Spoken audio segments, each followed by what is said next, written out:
Good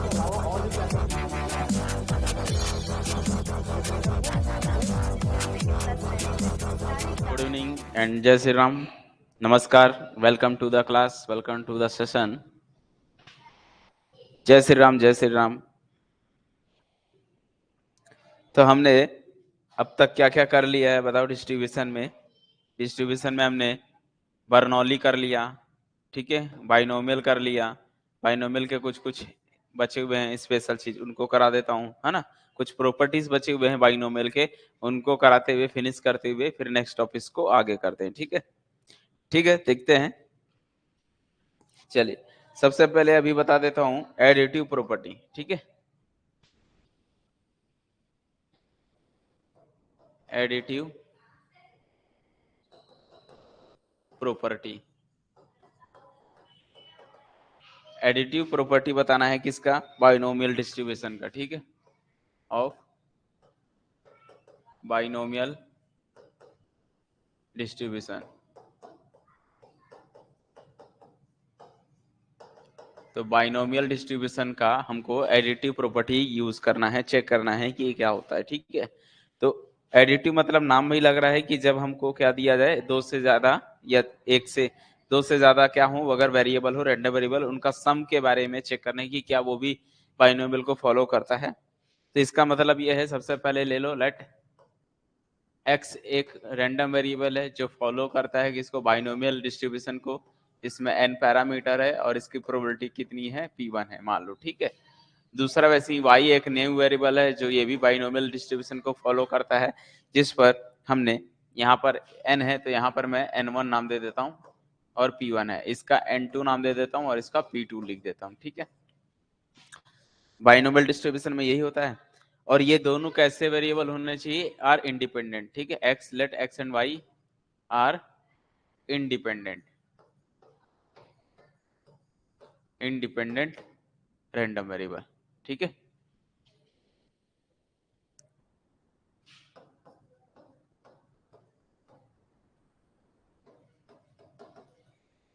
where P1 क्या है? Success, probability of success and of random variable X के respect में।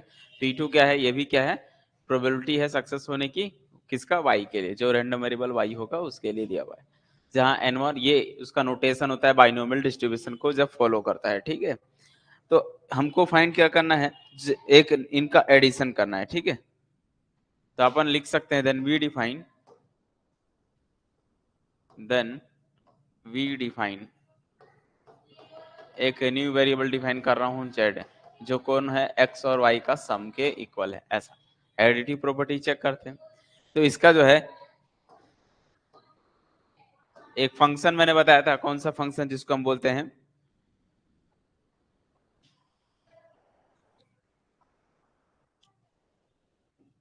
Moment generating function, ठीक है। मोमेंट जनरेटिंग फंक्शन किसका? Moment generating function of z का। मोमेंट जनरेटिंग फंक्शन z का निकालना हो तो कैसे कैलकुलेट करेंगे? मोमेंट जनरेटिंग फंक्शन के लिए z यहाँ आता है, विद रेस्पेक्ट टू t लिखते हैं। अब यहाँ पर ध्यान देना है, ये वेरिएबल का यूज करना है, मोमेंट जनरेटिंग फंक्शन ऑफ किसका? x प्लस वाई का। यहाँ पर x और y कैसे हैं? इंडिपेंडेंट वेरिएबल होते हैं। जब x और y इंडिपेंडेंट वेरिएबल होता है तो इनका जो मोमेंट जनरेटिंग फंक्शन होता है वो इंडिविजुअली x के और y के प्रोडक्ट के इक्वल हो जाता है।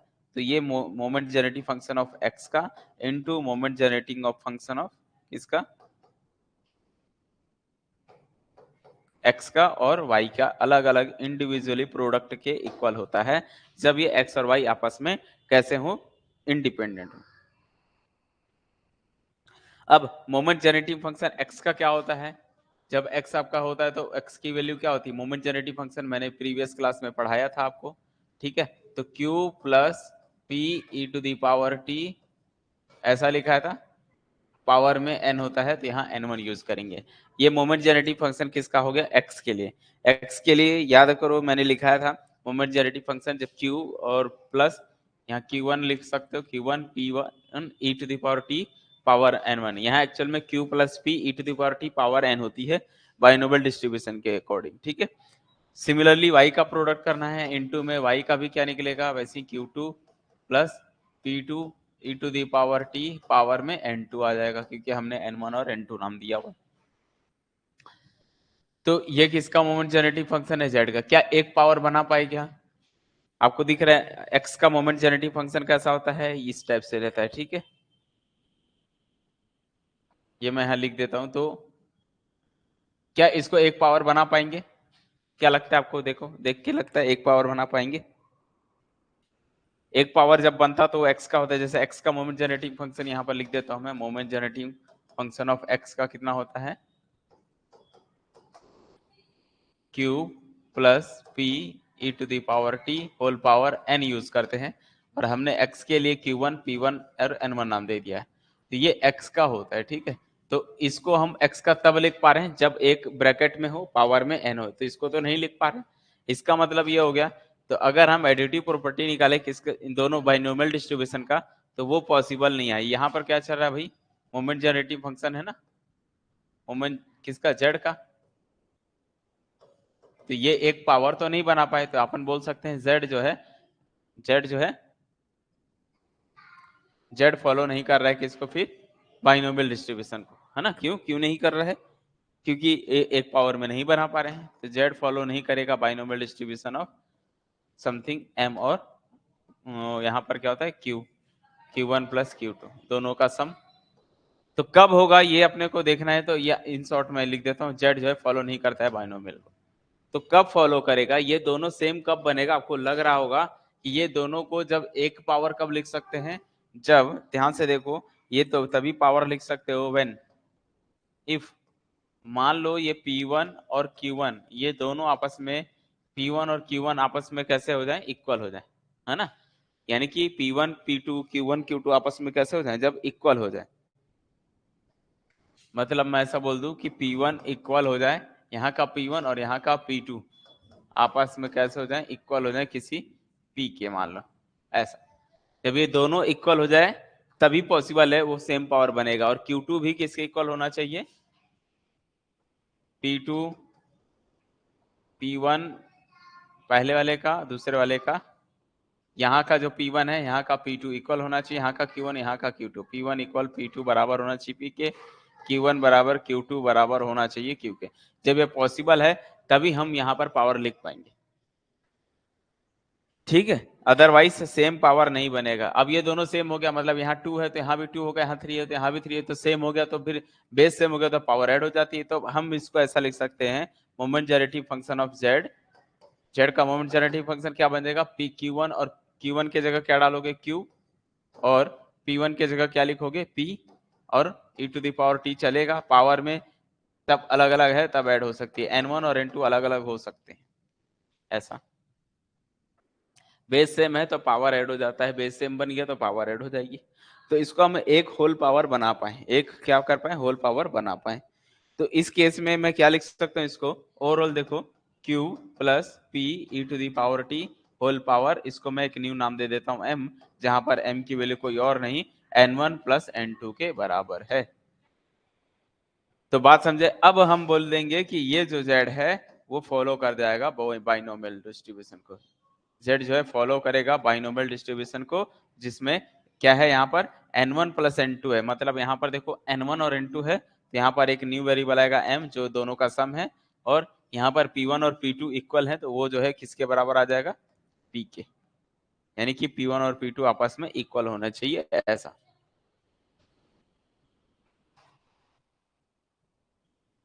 सिमिलरली अगर हम ऐसे बहुत सारे वेरिएबल के लिए बनाए तो सिमिलरली हम देख सकते हैं यहाँ पर,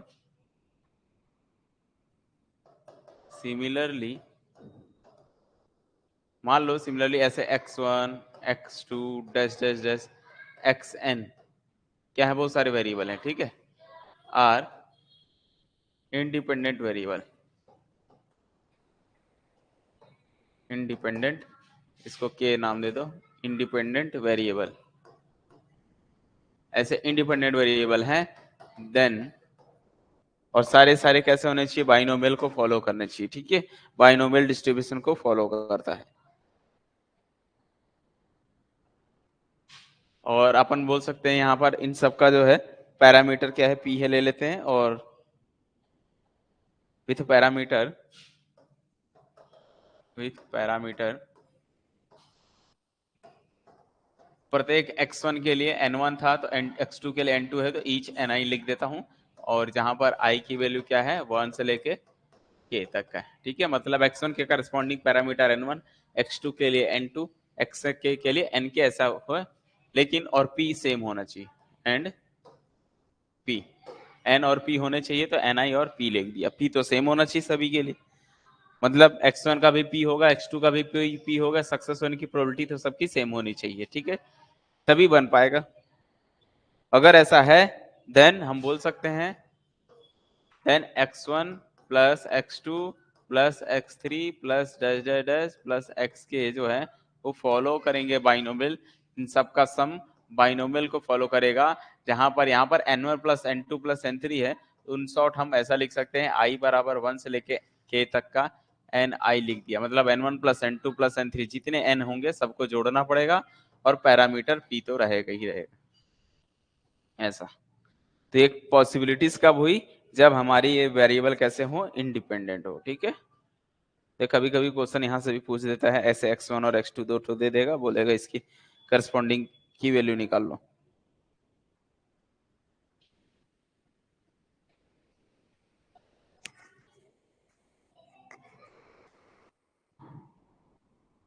ठीक है,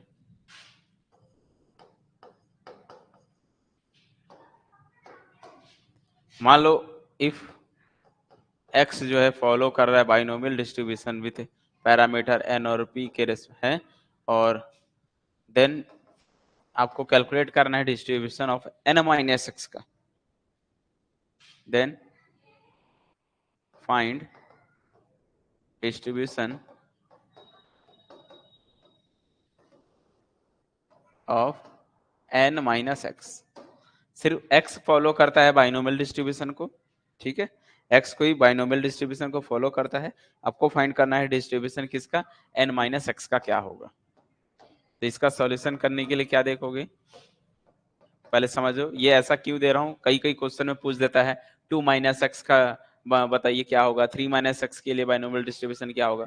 तो वहां पर बताने के लिए पहले ये जनरल फॉर्मूला याद कर लो कि अगर x फॉलो करता है binomial distribution with parameter n और p है, तो n माइनस एक्स किसको फॉलो करेगा, उसके बारे में देख लेते हैं। तो सबसे पहले इसका मोमेंट जनरेटिंग फंक्शन से निकालेंगे, क्योंकि x फॉलो कर रहा है किसको, binomial distribution with parameter n and p। अगर ऐसा है तो इसका मोमेंट जनरेटिव फंक्शन क्या होता है, moment generative function of x का कितना होता है, मैंने सिखाया था, क्यूब लिखना है, p का opposite q plus p e to the power t whole power में n लिखी जाती है। ये जब बाइनोमियल डिस्ट्रीब्यूशन को फॉलो करता है, प्रीवियस क्लास में इसका प्रूफ दे दिया था मैं। अगर ऐसा है तो हमको तो x नहीं, हमको तो n माइनस एक्स का चाहिए, तो रिप्लेस कर दो, x के जगह हम किसको रिप्लेस कर रहे हैं, n माइनस एक्स से। तो n माइनस एक्स का मोमेंट जनरेटिव फंक्शन कैलकुलेट करो तो क्या बनेगा, यहाँ पर क्या होता है q प्लस, हाँ तो इसको प्रूफ करने के लिए तो फॉर्मूला यूज करना पड़ेगा, क्योंकि इसका क्या डायरेक्ट तो रिप्लेस नहीं कर सकते हैं अपन, है ना। तो इसका फॉर्मूला क्या होता है, एक्चुअल में एक्सपेक्टेशन होता है ऑफ x के जगह n माइनस एक्स का, है ना। Expectation of n minus x का कैसे कैलकुलेट करते हैं, समेशन बताया था, समेशन n बराबर जो भी है समेशन होता है n माइनस एक्स इंटू इसके corresponding probability. Expectation of x का पहले बताना पड़ेगा कि क्या होता है x का,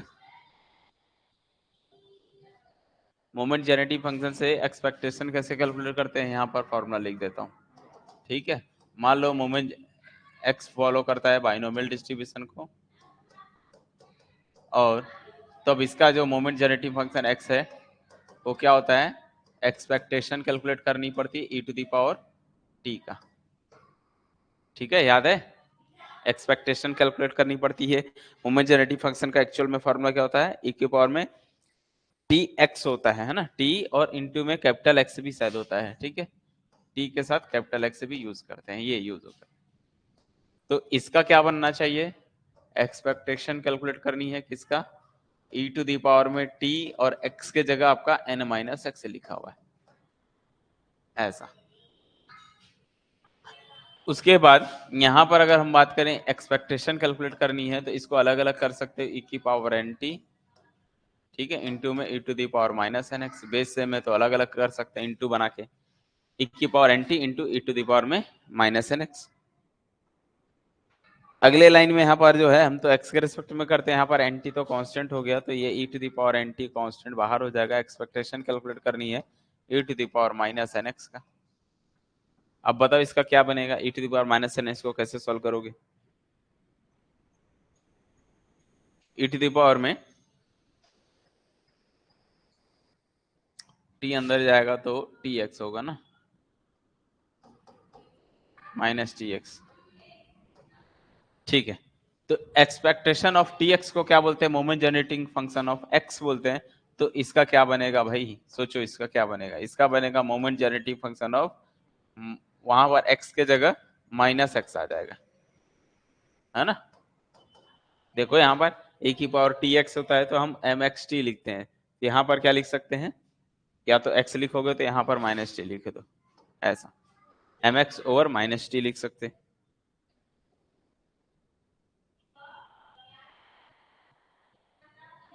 और इसका क्या हो सकता है मोमेंट जनरेटर, जैसे एक्सपेक्टेशन में निकाले थे, ये होता है एम एक्स टी का क्या होता है? Q plus P E to the power T power N होती है। तो इसको हम कैसे लिख सकते हैं? ए की पावर एन टी तो अपनी जगह रहेगा, इसका फॉर्मूला यहाँ से देख के लिख सकते हैं, Q plus P E to the power T के रिप्लेस पे माइनस टी डाल दिया, होल पावर कितनी रहेगी? एन है तो एन ही रहेगी। उसके बाद क्या करोगे? ए की पावर एन टी को अंदर मल्टीप्लाई करोगे तो क्या बनेगा? सोचो, अंदर लेके जाओगे तो क्या बनेगा? ये अंदर, तभी इसको ऐसे भी तो लिख सकते हैं, e की पावर एन टी है तो इसको e की पावर में t होल पावर n लिख सकते हैं, बात एक ही है। यहाँ से q plus P E to the power minus T है, होल पावर n है। बेस पावर सेम है तो एक ब्रैकेट में इसको लिखा जा सकता है, एक ब्रैकेट में लिखोगे तो क्या बनेगा? ये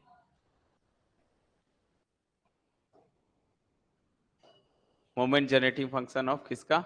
n माइनस एक्स का कैलकुलेट कर रहे हैं, ठीक है। तो क्या बनेगा ये? अब ये जो है e की पावर में t, ठीक है, ब्रैकेट में q plus P E to the power minus T, और पावर में कितना n है तो पूरे की पावर n हो जाएगी, क्योंकि यहाँ पर आप देख सकते हो ये a की पावर n b की पावर n है, तो a भी पावर में n हो जाएगा। उसके बाद क्या करना है? यहाँ पर सिंपली इसका मल्टीप्लाई करो, अंदर मल्टीप्लाई करोगे तो कितना मिलेगा? तो ये बनेगा q into E to the power T बन जाएगा, प्लस ये अंदर जाएगा तो कैंसल आउट हो जाएगा, एक पॉजिटिव है एक निगेटिव है, तो बस बचेगा p, होल पावर कितना आया? n। ओवरऑल इसको सीधा करके लिखेंगे p plus q E to the power T whole power n। Compare करोगे तो अच्छे से देखो ये किसका फर्क पड़ रहा है? p और q का। यहाँ पर q होता है, यहाँ p होता है, तो वो जो है बाइनोमियल डिस्ट्रीब्यूशन लिखते हैं ऐसे, बाइनोमियल n तो n ही रहेगा, यहाँ पर हम p लिखते थे, p के जगह यहाँ पर क्या लिखेंगे? q लिखेंगे। क्लियर हुआ? तो moment generating function of n minus x का t के रेस्पेक्ट में जो आएगा वो कितना आएगा? x का अगर np है तो n माइनस एक्स का क्या हो जाएगा? n क्यूब हो जाता है, यानी कि जस्ट उसका मतलब माइनस एक्स, n से कोई फर्क नहीं पड़ता है, यहाँ पर बस क्या रहेगा? x का माइनस एक्स लग जाएगा, यानी कि उसका अपोजिट वाली वैल्यू बन जाती है। तो ये एक सिंपल फॉर्मूला बन जाता है जब आपका कैसा हो। अच्छा हाँ, वहां पर बाइनोमियल डिस्ट्रीब्यूशन क्या लिखते थे? एनपी लिखते थे, है ना, ये देखो एनपी लिखते थे, एक्स रहता था, तो यहाँ क्या मिलेगा? एन क्यू बनेगा, ठीक है।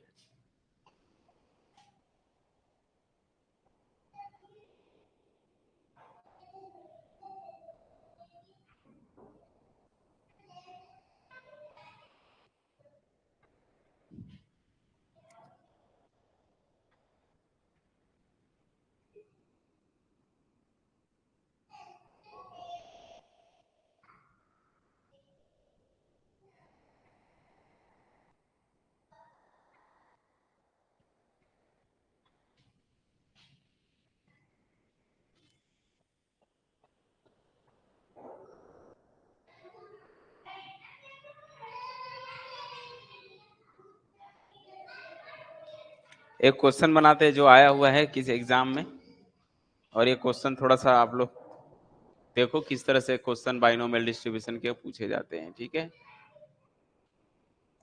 सपोज एक्स, सपोज x जो है बाइनोमियल डिस्ट्रीब्यूशन को फॉलो करता है, बाइनोमियल है तो यहाँ पर उसकी वैल्यू दी रहती है और यहाँ पर 1/2 लिख के रहता है, और मतलब कोई वैल्यू दी रहती है। y जो है वो भी बाइनोमियल को फॉलो करता है, जिस पर यहाँ पर 11 और 1/2 लिखा हुआ है, ठीक है। y जो है ये भी फॉलो कर रहा है बाइनोमियल डिस्ट्रीब्यूशन को, 11, 1/2 है ऐसा। Where x and y are independent, where x and y are independent, x और y कैसे आपस में इंडिपेंडेंट है। देन प्रोबेबिलिटी कैलकुलेट करनी है x लेस देन y के लिए, ठीक है। x लेस देन y के लिए प्रोबेबिलिटी डिस्ट्रीब्यूशन फाइंड करना है। ये किसकी वैल्यू क्या होगी, ऑप्शन दिया हुआ है। फर्स्ट ऑप्शन है कि लेस देन 1/2, इसकी वैल्यू लेस देन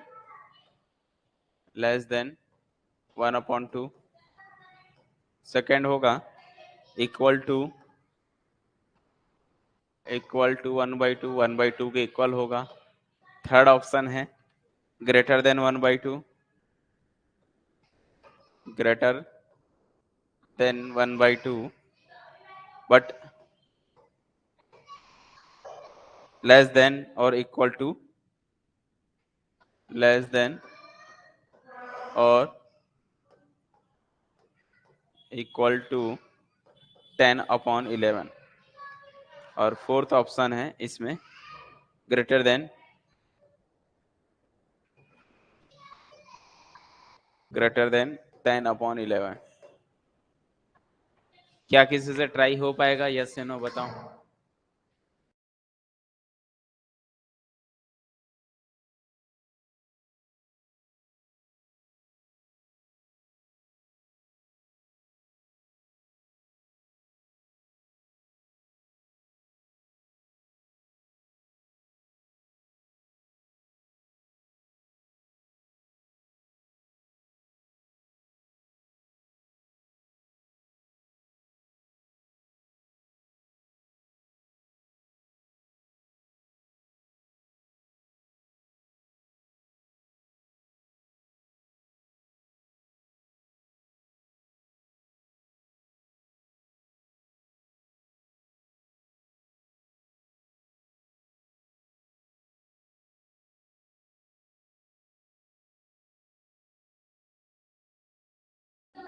बताओ किसी से बनेगा, यस। क्या ये सवाल हैंडल हो पाएंगे किसी से।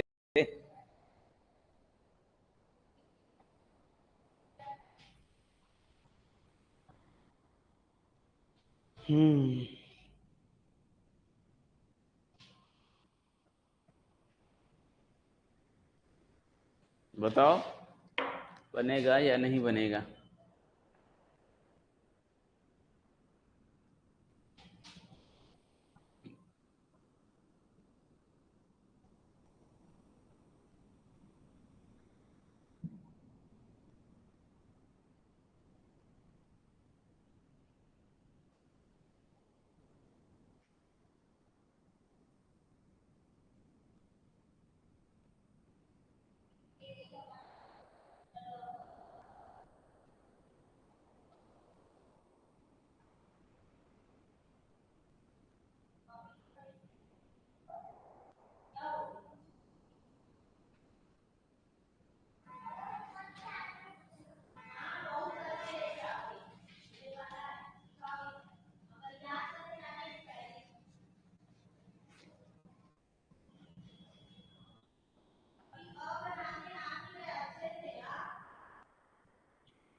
हेलो, आवाज आ रही है क्या, बताओ। क्या किसी से ट्राई हो पाएगा ये क्वेश्चन।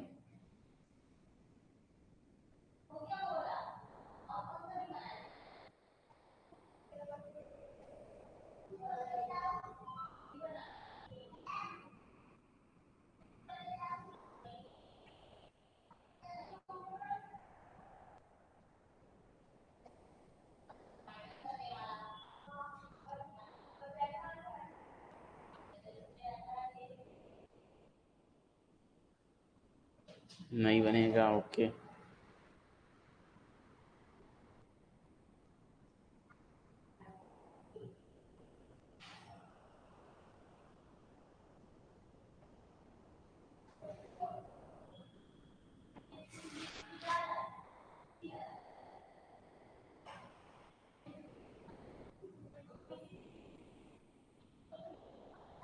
चलिए ठीक है, कोई दिक्कत नहीं है, आराम से इसको समझो एक्चुअल में बोलना क्या चाह रहा है। ये क्वेश्चन में देखिए थोड़ा सा घुमा के लिखा हुआ है, ठीक है। लिखा हुआ है एक्स, तो पता चल गया कि बाइनोमियल डिस्ट्रीब्यूशन है, वाई भी बाइनोमियल डिस्ट्रीब्यूशन है, फॉलो करता है, ठीक है। इसमें एन और ये वैल्यू बदल दिया है, यहाँ पर पी और पी सेम है, ठीक है। और एक्स और वाई आपस में इंडिपेंडेंट है, तो हमको पूछ रहा है कि x minus y, sorry x से लेस देन वाई है ना, जो ऐसे प्रोबेबिलिटी जिसकी वैल्यू वाई से कम हो उसकी वैल्यू कितनी होगी। क्या 1/2 हो गए, 1/2 से इक्वल होगा, कि लेस देन होगा, कि ग्रेटर देन है 1/2 से, और 10/11 से छोटा है, कि ग्रेटर देन 10/11।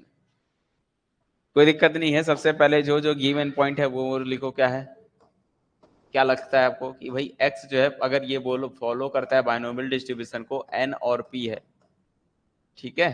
यहाँ पर x के n और p ऐसे ही लिखा जाता है। यहाँ पर n क्या है बताओ, n आपको गिवन है, दिख रहा है, देयरफॉर x जो है बाइनोमियल को फॉलो करता है डिस्ट्रीब्यूशन जिसमें n के जगह 10 दिया हुआ है, p के जगह 1/2 दिया हुआ है। तो यहाँ से हम पता चल गया कि n का मान इतना हो गया और ये हो गया, ठीक है। एंड एक और दिया हुआ है, y भी जो है बाइनोमियल डिस्ट्रीब्यूशन को फॉलो करता है जिसमें 11 और 1/2 है। तो इन दोनों का सम किसको डिस्ट्रीब्यूट करेगा भाई, अभी सिखाया मैंने, x प्लस वाई किसको बाइनोमियल डिस्ट्रीब्यूशन को फॉलो करेगा, ये भी बाइनोमियल को तभी करेगा जब ये दोनों सेम होने चाहिए। तो दिख रहा है सेम है, तो ये दोनों ऐड हो जाते थे। याद करो 10 + 11 मैंने ऐड करा था, तो ऐड करेंगे तो कितना हो जाएगा 21, और ये जो है 1/2 ही रहता है। सिखाया था ये, अभी हमने सीखा था इसका। चलो ठीक है, अभी हमको प्रोबेबिलिटी किसकी फाइंड करनी है, probability x less than y बोल रहा है। इसका मीनिंग क्या है, इसको ऐसे लिख सकता हूँ, प्रोबेबिलिटी x, इसको इस साइड लाओगे तो -y बनेगा, लेस देन 0 ऐसा बोल सकते हैं कि x माइनस वाई का डिस्टेंस जो है 0 से क्या हो, छोटा हो, ऐसा लिखा जा सकता है कि नहीं। ठीक है, तो अब अपने को यहाँ पर निगेटिव y आ गया है, दिख रहा है, यहाँ पर -y चाहिए, तो -y की प्रोबेबिलिटी अलग से निकालनी पड़ेगी। और -y का मैंने सिखाया था क्या करना से बताया था, तो भी n-11 करना था, ठीक है। यहाँ पर देखो, सिंस y, ये इक्वेशन दे दो। अब ध्यान से सुनो, y जो है डिस्ट्रीब्यूशन है, बाइनोमियल डिस्ट्रीब्यूशन 11, 1/2। तो मैंने एक फॉर्मूला लिखा था, ये n है तो n माइनस वाई, ये बाइनोमियल को फॉलो करेगा कब, यहाँ पर क्या था सिखाया था, यहाँ पर n माइनस वाई क्या था, ये सेम रहता है ना, ये 11 ही रहता है। यहाँ पर जो है 1/2, ये p का था, यहाँ पर क्यूब हो जाता था, तो क्यूब कितना होगा, जब p 1/2 है तो क्यूब भी 1/2 होगा। याद आया, याद आया पुरानी फॉर्मूले कि नहीं। x अगर बाइनोमियल डिस्ट्रीब्यूशन है n और p को, तो y जो n माइनस एक्स किसको फॉलो करेगा, ये भी बाइनोमियल डिस्ट्रीब्यूशन को ही करेगा। यहाँ पर n और p के जगह क्यूब हो जाता है, बस ये मैंने आज ही लिखा है, याद है। देखो एक एक चीज स्टेप टू स्टेप सीखो। तो n माइनस वाई, एन के जगह हमारा कितना है भाई, यहाँ पर 11 है, तो मैं यहाँ पर 11 लिख दूंगा। 11 माइनस वाई फॉलो करेगा binomial distribution of b of 1/2 ही रहेगी। अगर मैं इन दोनों को ऐड कर दूं, ये x का और ये वाला जो आया, ये वाला तीसरा इक्वेशन, क्या लगता है a और अगर b को मैं ऐड कर दूं, a और 3 को अगर मैं ऐड करूंगा, x माइनस वाई आ जाएगा, बीच में एक्स्ट्रा क्यूब आ जाएगा, कोई दिक्कत नहीं है। तो अगर हम ऐड करें किसको किसको, a + 3 को ऐड करते हो तो x तो था ही, प्लस हो जाएगा 11 माइनस वाई, लेफ्ट हैंड में ये हो जाएगा। बाइनोमियल डिस्ट्रीब्यूशन क्या पता उसका कितना था, देख के बताओ, x का कितना था, b ऑफ 10 1, ठीक है। तो इसको कैसे लिख सकते हैं, ठीक है, तो दोनों का ऐड करेंगे तो किसके बराबर आ जाएगा, दोनों के एडिशन के, तो कांस्टेंट की तो कोई वैल्यू होती नहीं है, फिर भी लिख देता हूं मैं, बाइनोमियल डिस्ट्रीब्यूशन ऑफ किसका, 10 का, 1/2 है, प्लस यहां से देख लो x का 10 और 1/2 है, और यहां से ये इतना 11 और 1/2 है, ठीक है, प्लस बाइनोमियल डिस्ट्रीब्यूशन ऑफ 11, 1/2। और ये x का होता है, ये अपने आप में देखोगे तो y है, तो x प्लस y का बाइनोमियल डिस्ट्रीब्यूशन क्या होता है, इसको बाइनोमियल लिखना पड़ता है, 10 और 11 जोड़ते हैं, ऐड करते हैं, ये कितना बन जाएगा आपका 21, और ये 1/2 का 1/2 सेम होता है बाय दिस फॉर्मूला। x इतना है तो, और ये y भी तो है, देखो एक्चुअल में ये हम लोग ये लिख रहे थे, लेकिन ये कौन है एक्चुअल में, y ही तो है, तो y फॉलो कर रहे, तो x प्लस वाई कितना होता है, बस ये 21 हो जाता है, ये 1/2 ही लिखा जाता है, तो ये आ जाएगा। यहाँ से क्या हो जाएगा, ये x माइनस वाई लिखा और प्लस 11 को अलग से कर दिया। क्लियर हुआ यहाँ तक?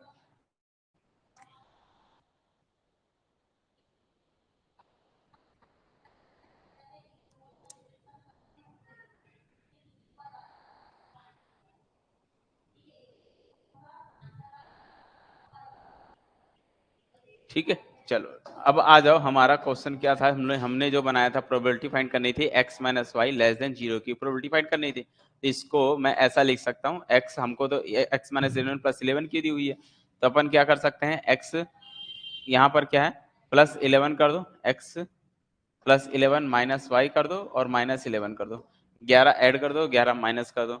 यहाँ से क्या बन जाएगा, probability of x plus y minus, इसको आप नया नाम दे दो चाहो तो z, इन पूरे को नया नाम दे दो, क्या z नाम दे दो, तो ये एक्चुअल में क्या बन जाएगा, z माइनस 11 बन जाएगा। याद आया? इसको ऐसा लिख सकते हैं, एक एक स्टेप समझ में आया? हाँ, इधर लेस देन 0 है, तो यहाँ पर भी क्या आएगा, इस एक्चुअल में ये इधर ऐड हो जाएगा। ठीक है, दोनों साइड में 11 ऐड कर दो, तो 11 ऐड करोगे तो क्या बन जाएगा, ये पूरा z बन गया, z की वैल्यू लेस देन 11 हो गई। तो प्रोबेबिलिटी एक्चुअल में इसकी प्रोबेबिलिटी फाइंड करो या फिर प्रोबेबिलिटी ऑफ z जो लेस देन 11 हो उसकी प्रोबेबिलिटी फाइंड करो, बोथ कैसे होते हैं, इक्वल होंगे।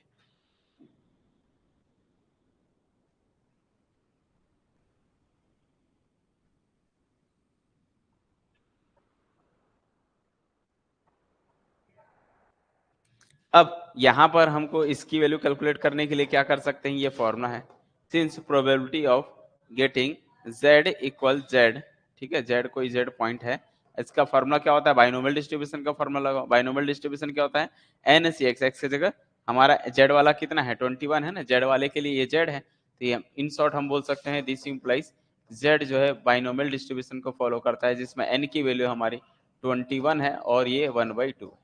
तो यहाँ से देख सकते हैं z वाला है, तो z के लिए n हमारा 21 यूज होगा, 21 सी z, ठीक है, और यहाँ पर p होता था, p की वैल्यू कितनी है 1/2 है, तो 1/2 की पावर में x होता था, x की जगह z लिखूंगा, इनटू में फिर से 1/2 यानी कि q है, और इसकी पावर में कितनी होती है n माइनस एक्स होता है, तो ये हो जाएगा 21 माइनस z हो जाएगा। ये बाइनोमियल डिस्ट्रीब्यूशन का मैंने प्रोबेबिलिटी डिस्ट्रीब्यूशन लिख दिया। क्या बोल रहे हो, 1/2 और 1/2 इक्वल 1/2 कैसे, नहीं नहीं ऐड नहीं करे, कहां पर, नहीं समझ में, ये हमने ऐड नहीं करा है, कहां पर ऐड किया है बताओ, यहाँ पर अभी मैंने फॉर्मूला लिखा है ना, किस इक्वेशन की बात कर रहे हो, ये 1/2 ऐड नहीं करना है, ये x को फॉलो कर रहा है, ये y को कर रहा है, x प्लस वाई वाला है, तो x प्लस वाई वाला किसको फॉलो कर रहा है, ये मैंने प्रीवियस में निकाला, ये देखो x प्लस वाई जो है डिस्ट्रीब्यूट करता है बाइनोमियल ऑफ 21 और 1/2, ये सेम होता है, p और q दोनों सेम होते हैं। ठीक है, आपको लग रहा होगा कि मैंने यहाँ पर, आपको ऐसा लग रहा होगा कि हमने इसको 10 और 11 जोड़ दिया तो 1/2 प्लस 1/2 भी जोड़ना चाहिए, नहीं, 1/2 और 1/2 दोनों सेम होता है और वही उतरता है। ठीक है, अभी बताया था मैंने, ठीक है, क्लियर हुआ? बताओ, यहाँ पर ये x है ये y है, तो x प्लस वाई का डिस्ट्रीब्यूशन कितना था, बाइनोमियल ऑफ 21 और 1/2 था। ठीक है, चलो, तो ये तो z के लिए हो गया, यहाँ से इसको और सिंपलीफाई कर दो, 21 सी जेड अपने जगह रहेगा, यहाँ से 1/2 की पावर देखो ये सेम है, पावर ऐड हो जाएगी, जेड जेड कट जाएगा, सिर्फ 21 बच जाएगा। उसके बाद ये किसकी value, probability of getting z equal z के लिए फॉर्मूला है, हमारा का मान है z का मान 11 से छोटे तक का सभी का सम, इसका मतलब ये तो z इक्वल z के लिए एक पॉइंट के लिए निकलता है, मतलब हमारा ये जो डिस्ट्रीब्यूशन है वो कैसे जाएगा, 0 1 2 3 सब के लिए जाएगा, है ना, ये कहाँ से जाएगा, 0 से लेके कहाँ तक, हमको 11 से छोटा चाहिए, मतलब 10 तक का, तो इसका मतलब हम बोल सकते हैं probability of z less than 11 मिला का सभी तक का सम निकालना पड़ेगा, z इक्वल कहां से 0 से लेके 10 तक जाना पड़ेगा और इन सब का सम करना पड़ेगा, 21 सी जेड और 1/2 की पावर 21, ऐसा बात समझ में? ये तो एक पर्टिकुलर पॉइंट के लिए होता है ना, z इक्वल z के लिए होता है ये फॉर्मूला। जब z की वैल्यू हमको 11 से छोटी बोली है तो 11 से छोटी कहां तक जाती है? 10 तक जाती है, तो इनको 10 तक का सम करना पड़ेगा।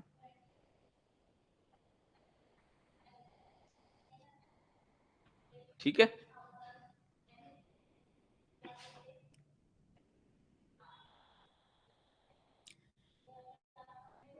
और एक रूल ये भी हमको पता है, क्या? सबकी प्रोबेबिलिटी, ऑल प्रोबेबिलिटी का सम कितना होता है? 1 होता है। मतलब मैं बोल सकता हूँ प्रोबेबिलिटी ऑफ z का मान लेस देन 11 तक का, या फिर probability of getting z greater than और इक्वल्स टू 11, दोनों, 11 से छोटे और 11 से 12 सभी का सम कितना आता है? 1 आता है। आता है कि नहीं आता है? सभी का सम कितना होता है? 1 होता है। यहाँ तक हमको पता है। तो सोचो जब आप इसमें दोनों का सम 1 आता है, तो अगर मैं यहाँ पर पुट करूं, यहाँ से वैल्यू मिल जाएगी आपको। देखो कैसे मिलेगी।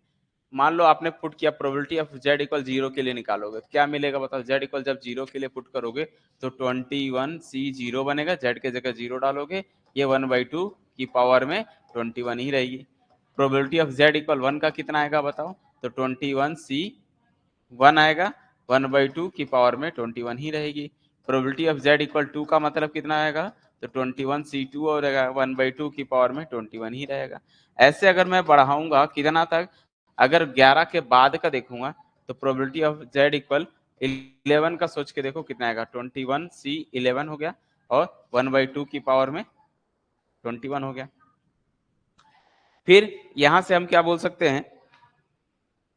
ऐसे तो जाएगा ही जाएगा, तो एक काम कर सकते हैं, इसको 20 के बाद देखेंगे। 21 है, तो अगर मैं 21 के बाद का देखूं क्या मिलेगा? प्रोबेबिलिटी ऑफ z इक्वल 20 के लिए निकालोगे तो क्या मिलेगा? ध्यान से देखो, ये 20c20 बनेगा, और 1/2 के पावर में 21 ही रहेगा। अब 21c का मतलब कितना होता है? इसका मीनिंग पहले भी समझा चुका हूं। इसका मीनिंग कुछ और नहीं, ये 21c0 के बराबर, 1 के बराबर होता है। 21 में से 20 घटा दो, 1 आएगा, ये इसके बराबर हो जाता है। तो क्या लगता है? देख के दिख रहा है, P20 वाला इसके बराबर हो गया। देखो ये दोनों आपस में इक्वल हो गए। अच्छे से देख लो, ये दोनों आपस में इक्वल हो गए। इसका आंसर z इक्वल 1 वाले का आंसर और z इक्वल 20 का आंसर इक्वल आया। अगर मैं बोलूं प्रोबेबिलिटी ऑफ z इक्वल 21 का आंसर कितना आएगा, तो आप 21c21 करोगे और 1/2 की पावर में 21 करोगे। 20c1 20c1 घटाओगे तो कितना आ जाएगा? 20c0, तो 21c0 आ जाएगा, और 1/2 की पावर में 1/21 आ जाएगा।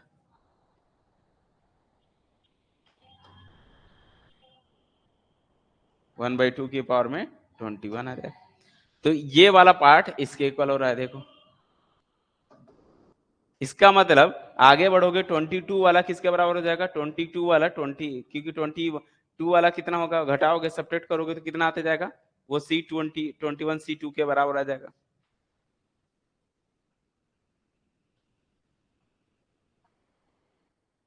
हाँ एक बार और बता रहा हूं, अभी पहले इतनी सी चीजें समझ लो, ये हो क्या रहा है आपका। जीरो वाला दिख रहा है, जीरो वाला जो है, जीरो वाला 20 किसके बराबर है? जीरो वाला 21 के बराबर हो रहा है। दिख रहा है? जीरो वाला 21 के बराबर हो रहा है। इसके ऊपर आओ, इधर से इधर आगे बढ़ो, 1 वाला 20 के बराबर हो गया। इसके ऊपर, अब इससे ऊपर तो जा नहीं सकता, 20c21 के बाद तो होता नहीं, क्योंकि 20c22 लिख सकते नहीं, 22 नहीं लिख, नीचे वाला, ऊपर वाला नंबर हमेशा क्या होता है? बड़ा होता है नीचे वाले से। ठीक है, तो इसके आगे तो जा नहीं सकता, तो हमको ऐड तो इतने तक करना है, मतलब 11 से छोटा और 11 के बाद कहाँ तक का? 21 तक ही जा सकते हैं, क्योंकि n हमारा ज्यादा से ज्यादा कितनी, n की वैल्यू तो 21 है। तो यहां से अगर मैं एक लॉजिक बताऊंगा तो ये लॉजिक समझना। ठीक है, यहाँ पर कहीं 11 है, ये 11 से कम वाले हैं, 11 से ज्यादा वाला है, 0 से लेके ज्यादा ज्यादा हम 21 तक जा सकते हैं। तो अच्छे से देखोगे ना, तो 0 वाला जो आंसर है प्रोबेबिलिटी ऑफ किसका? z इक्वल 0 वाला आंसर जो है प्रोबेबिलिटी ऑफ z इक्वल 21 वाले के बराबर है, यानी कि ये वाला आंसर इसके बराबर हो गया। इसके पीछे हो गए 20, और 20 वाला आंसर किसके बराबर है? 1 के आंसर के बराबर आ रहा है ऐसा। फिर इसके आगे 2 का आंसर किसके इक्वल आएगा? 19 के बराबर आ जाएगा। ये आपस में इक्वल होते जाएंगे, तो ये आपस में इक्वल होते जा रहे हैं। प्रोबेबिलिटी ऑफ z इक्वल किसका? 1 वाले का answer probability of z equal 20 वाले के बराबर हो जाएगा। एंड सो ऑन, ऐसे करते चले जाएंगे। तो आपको नहीं लग रहा है आधा इधर, 11 के पहले इधर, 11 के बाद इधर? देखो 0 से 11 तक के बीच में कितने टोटल? 11 है, तो इधर तक का कितना हो गया? 10, और इधर कितना हो गया? 10। है ना, बीच में एक अकेला कौन सा है, 11 है। क्लियर हो रहा है, बात समझ में आ रही है? तो यहां से अगर मैं आधा से आधा इधर का इधर, दोनों तो इक्वल ही है, तो इसकी प्रोबेबिलिटी और इसकी प्रोबेबिलिटी जितनी भी होगी वो सब की सेम होगी, तो एंड सो ऑन, ये सभी का सेम हो जाएगा।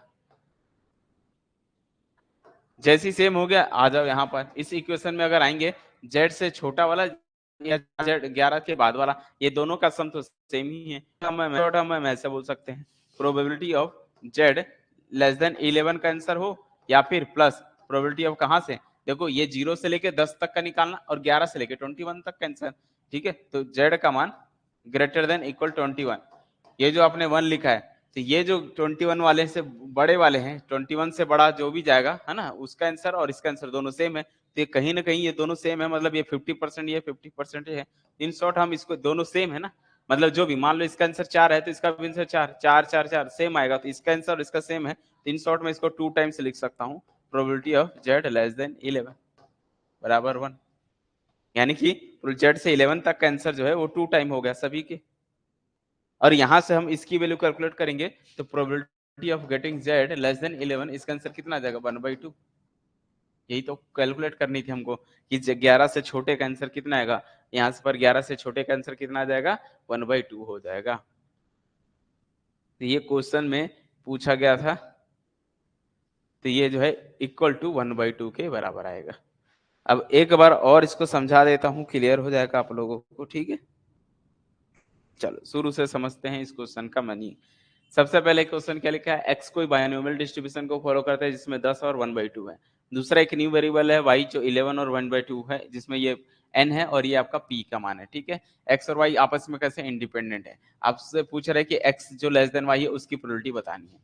तो हमने क्या किया, सबसे पहले x बायनोमियल डिस्ट्रीब्यूशन का मतलब क्या होता है, ये 10 है ये 1/2 है, y भी दिया हुआ है, दोनों चीजें दी हुई है, तो दोनों का जोड़ करूंगा, दोनों का सम किसके बराबर होता है, ये अभी मैंने फॉर्मूला दिया, दोनों का सम अगर इंडिपेंडेंट है तो दोनों का सम किसके बराबर होता है, यहाँ पर देखो मैंने लिखा हुआ है अभी, ये x और y है, तो जब दोनों का सम करते हैं तो यहाँ पर एक न्यू वेरिएबल आता है z, और ये जो है m और p लिखते हैं, यहाँ पर m क्या आता है, m जो होता है n1 प्लस n2 होते हैं, दोनों का सम के इक्वल होता है, ठीक है। तो यहाँ से क्या लगता है, हम क्या लिख सकते हैं, यहाँ से दोनों का जोड़ करूंगा तो बाइनोमियल आएगा, और ये दोनों को ऐड करना है, 10 और 11 21 होता है, ये p का p ही रहना चाहिए, ठीक है। उसके बाद अब x हमको फाइंड करनी है, probability x less than y, इसका मीनिंग क्या होता है, इसको इस साइड लाओगे तो x माइनस वाई जो 0 से छोटा हो जाएगा, इसकी वैल्यू चाहिए। तो यहाँ माइनस वाई दिख रहा है, इसलिए मैंने क्या किया, वाला फॉर्मूला लगा दिया कि भाई y अगर बाइनोमियल को है तो n माइनस वाई कितना होता है, ये 11 माइनस वाई मैंने फॉर्मूला में सिखाया था कि अगर x बाइनोमियल डिस्ट्रीब्यूशन np है तो n ये वाला n माइनस एक्स क्या होता है, p की जगह बस q आ जाता है, बाकी सारी चीजें सेम रहती है, ठीक है। तो यहाँ से 11 माइनस वाई भी क्या होगा, b है, n अपने जगह रहेगा, p की जगह q हो जाएगा, ये p है 1/2 तो q भी 1/2 ही होगा, क्योंकि हाफ है ना, तो हाफ और हाफ ही होते हैं, ये सक्सेस का है तो ये फेलियर का है, ठीक है। तो भी इतना ही आएगा, तो इसको देख के तो हम वाई बोल सकते हैं, इसको वाई बोलो या ये वाला 11 माइनस वाई बोलो, बात एक ही चीज है। तो ये 11 माइनस वाई और यहाँ से हमने x वाला निकाला, अगर मैं दोनों का सम कर दूं x और ये 11 माइनस वाई वाले का, तो क्या मिलेगा, x प्लस 11 माइनस वाई होगा, राइट साइड में b10 1 और b11 1 2 हो जाएगी, तो ये दोनों को मैंने ऐड किया तो ये दिख रहा है। तो ये ओवरऑल अच्छे से देखो, ये x है ये y का ही बन गया, तो x प्लस वाई का फॉर्मूला क्या होता है, ये ऐड करना रहता है, बस 10 और 11 को ऐड करना है, 1/2 तो सेम लिखते हैं, इसको तो कोई चेंज करना नहीं रहता है। अगले स्टेप में ये क्या बन गया, ये एक न्यू वेरिएबल आ गया, तो मैंने इसको नया नाम दे दिया जेड, मान लो ये जेड है, x माइनस वाई प्लस 11 जो है जेड है, तो ये क्या बन गया, जेड जो है डिस्ट्रीब्यूशन बन गया 21 और 1/2 बन गया। अगले स्टेप में क्या किया गया, x लेस देन 0 को मैंने क्या लिखा, यहाँ पर 11 ऐड किया और इस साइड भी 11 ऐड किया, दोनों साइड 11 ऐड कर दिया, ये पूरा जेड बन गया, ये जैसे जेड बन गया, क्योंकि जेड के लिए कौन है, x minus y plus 11, x minus y plus 11 ही जेड है, तो जेड का मान 11 से छोटा चाहिए, ठीक है। तो जेड एक पर्टिकुलर पॉइंट पर कैसे निकालते हैं, 21c जेड आ जाएगा, और क्योंकि जेड के लिए बना रहे तो 21c जेड होता है 1p की पावर जेड और q की पावर n माइनस जेड होता है, ठीक है, ये फॉर्मूला होता है। नेक्स्ट स्टेप में क्या कर सकते हैं, हमने ये एक पर्टिकुलर पॉइंट के लिए चाहिए, तो बताओ ये तो वैसे ही रहेगा, ये सेम हो गया तो जेड जेड कट जाएगा, 1/2 की पावर 21 ही रहेगी, यहाँ के बाद ये एक पर्टिकुलर पॉइंट के लिए हमको तो z का मान 10 से 11 से छोटा चाहिए। 11 से छोटा मतलब 10 तक का जोड़ना पड़ेगा ना भाई। प्रोबेबिलिटी किसकी, 0 के लिए, 1 के लिए, 2 के लिए, 3 के लिए, 4 के लिए, 5 6 6 ऐसा सबका जोड़ना पड़ेगा। जोड़ना ही है, उसके बाद उसका आंसर बताना है। तो इसको जोड़ना तो आसान है नहीं, तो हमने उसको एक न्यू टेक्निक से यूज किया। क्या हमको पता है कि 11 से छोटे हों या 11 से बड़े हों, दोनों का सम 1 के बराबर ही होता है। मुझे इसकी वैल्यू ही चाहिए। ये करना तो इजी है नहीं, तो ये करना इजी नहीं है, तो हमने क्या किया यहाँ से, या तो आप चाहो तो फॉर्मूला भी यूज कर सकते, कोई इशू नहीं है। कहाँ से, 20 CZ, ये तो कॉमन हो जाएगा। देखो इसको हल करने के यहाँ के बाद अगर ये प्रोसेस नहीं समझ में आता है तो यहीं से आप कर सकते हो। इसको कैसे यूज कर सकते हो, देखो मैं सिखा रहा हूँ अथवा करके। जिनको ये ट्रिक समझ में आया ठीक है, अदरवाइज आप क्या करोगे, वहां पर समेशन यूज करोगे। देखोगे तो 21 1/2 1/2 की पावर 21 तो कॉमन रहेगा, ठीक है। उसके बाद 20C0 वाला, 20C1 वाला, 21 है शायद, 21C0 plus 21C1 plus 21C2 plus Z कहाँ तक का जाना है, 21C11 तक का, 10 तक का जाना पड़ेगा। इसको जोड़ना पड़ेगा। ये ऐसे भी यूज कर सकते हो चाहो तो। अगले स्टेप में क्या कर क्या कर सकते हैं, 1/2 की पावर 21 है ही है, इसको कैसे सॉल्व करना है, तो यहाँ पर फॉर्मूला लगा दो। कौन सा फॉर्मूला, यहाँ से NC0 और NC1 ये फॉर्मूला होता है। NC0 है प्लस NC1 है, तो ये जो है कहीं ना कहीं N+1C1 आ जाता है बड़ा वाला। इन दोनों में एक ऐड हो जाता है और ये वाला जो है ये ऐड बड़ा वाला लिखा जाता है। तो इसको देख के आपको क्या लगता है, ये तो फॉर्मूला हो गया। मैं लिख दूं यहाँ पर NCR है प्लस NR+1 है, तो हम क्या लिख N+1CR+1 लिखते हैं। ये एक फॉर्मूला है। तो सोचो अभी अगर हम लोग को ये वाला यूज करना है तो इन दोनों को क्या लगता है, दोनों सेम है, जोड़ी बनाऊंगा 10 तक है ना, तो 5 जोड़ी बनेगा। तो पहले जोड़ी 1 बनेगा, तो ये बन जाएगा 21 और 21 कितना हो गया, 22 बन गया। 21C और बड़ा वाला 1 आ जाएगा। फिर 2 और 3 वाले का जोड़ी बनाओगे तो ऊपर तो 22 ही रहेगा, C के नीचे 3 आ जाएगा। 3 क्यों आएगा, क्योंकि 2 और 3 को जोड़ रहे हैं हम लोग। फिर 22 ऊपर रहेगा ही रहेगा C, और नीचे में 4 और 5 को जोड़ोगे तो 5 का आ जाएगा। फिर 22C और नीचे में क्या रहेगा, 5 तक हो गया। 6 और 7 को जोड़ोगे तो 6 और 7 वाला 7 आ जाएगा। वैसे ही 22C 7 तक हो गया। 8 और 9 वाले का कितना हो जाएगा, 8 और 9 वाले का जो है आपका,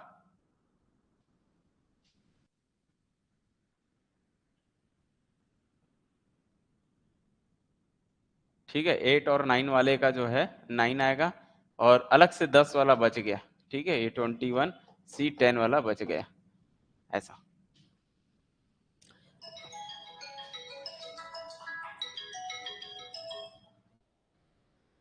ठीक है, फिर इसके बाद फिर से सॉल्व कर सकते हो ये वाला फॉर्मूला, उसके लिए लेकिन बेस सेम होना चाहिए। इसके बाद इसको सॉल्व करोगे ना, ओवरऑल आपका फिर सॉल्व होने के बाद 20 शायद ऊपर जो है 21 बनेगा, कट पीट के यहाँ पर आंसर कितना आने वाला है, 1/2 आएगा।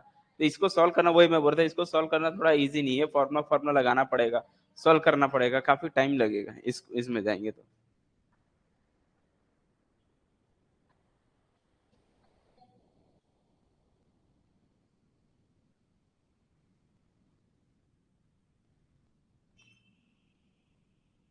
हाँ वही चीज बोल रहा हूँ, यही इसीलिए तो ये वाला फॉर्मूला यूज करना था हम लोग को। ये ज्यादा बेटर दे रहा है ना फॉर्मूला, कि 11 से छोटे और 11 से बड़े सभी का सम 1 होता है, तो इसकी वैल्यू कितनी हो सकती है, इसकी वैल्यू अब ये देखना है कि दोनों हो सकता है ना, ये भी केस हो सकता है कि 3/4 हो सकता है, ऐसा भी कुछ हो सकता है। बट अकॉर्डिंग टू हम ऑप्शन से देखेंगे तो इसकी वैल्यू कितनी है एग्जैक्टली। अगर ये 1/2 से छोटा हो गया तो ये 1/2 से बड़ा भी तो हो सकता है, पॉसिबिलिटीज तो वहां भी है, तो अपन तुक्का नहीं लगा सकते यहाँ पर, क्योंकि यहाँ पर ऑप्शन में क्या लिखा हुआ है, less than 1/2, equal to 1/2, greater than 1/2 या लेस देन 1/2, ऐसा ऐसा ऑप्शन है। तो इसलिए एक दो मैंने बताया, एक दो आप प्रैक्टिस के लिए बना सकते हो, एक दो वैल्यू निकाल लो। 0 का निकालोगे इतना आएगा, 1 का निकालोगे तो इतना आएगा, 2 का निकाला तो इतना आएगा, 11 का निकाला तो इतना आएगा। जैसे ही हम 20 तक पहुंचेंगे तो 20 का निकालोगे तो 21C 20 हो जाएगा, 20 में से इसमें माइनस करोगे तो 1 वाला आ गया, तो ये 20 वाला 1 हो गया। हम ज्यादा से ज्यादा 21 ही तक जा सकते हैं, तो 0 से लेके 21, 0 से लेके 21 तक का जाओगे ना, कहां तक का, 0 से लेके 21 तक का जाओगे, तो 0 वाला जो आंसर है वो 21 के इक्वल आ रहा है। फिर इसके पीछे आओगे तो 21 वाला 20 के इक्वल आ रहा है, इसके पीछे आओगे तो फिर से आपका कौन सा मिल जाएगा, आपका 3 वाला जो है 18 का इक्वल आ जाएगा। तो ऐसे चलते चले जाओगे तो पूरा ये 50 आ रहा है ना, आधा ये दोनों तो इक्वल ही है। तो जो इसकी प्रोबेबिलिटी है और इसकी प्रोबेबिलिटी है दोनों सेम होती है। सेम होती है हमको तो जेड मतलब ये वैल्यू और ये वैल्यू आधा ये और ये 0 से लेके 11 तक में, यहाँ तक 10 नंबर अच्छे से देख लो, काउंट कर लो। 11 से छोटा मतलब 10 नंबर यहाँ है, और यहाँ पर आपको कहाँ से यूज करना है, ये भी कितने में बनेंगे, 10 के बाद 11वां इसमें आ जाएगा। ठीक है, तो ये यहाँ पर 11 होना चाहिए, 21 लिखा गया है, यहाँ 11 होगा। ठीक है, तो 11 11 और 11 से बड़ा कहाँ तक, 21 तक जाओगे तो 11 से 21 में जाओगे तो यहाँ 10 मिलेंगे, और 0 से लेके 10 11 से कम में देखोगे तो 10 तक में ये 10 होंगे। दोनों तो सेम है, आधा और आधा इक्वल है, आधा आधा इक्वल है, तो ये और ये दोनों सेम देगा। तो इसको लिखो या इसको लिखो, हमको इसकी चाहिए तो ये लिख दिया और ये 2 टाइम कर दे, क्योंकि ये और ये दोनों सेम दे रहे हैं, आधा पार्ट सेम दे रहे हैं, तो इसलिए इसकी प्रोबेबिलिटी जो है 2 टाइम हो सकती है, और इक्वल में क्या है 1 है। तो यहाँ से इसकी वैल्यू कैलकुलेट करनी है तो 2 नीचे आ जाएगा तो 1/2 आ जाएगा। बात आई समझ में कि नहीं है, ये बताओ।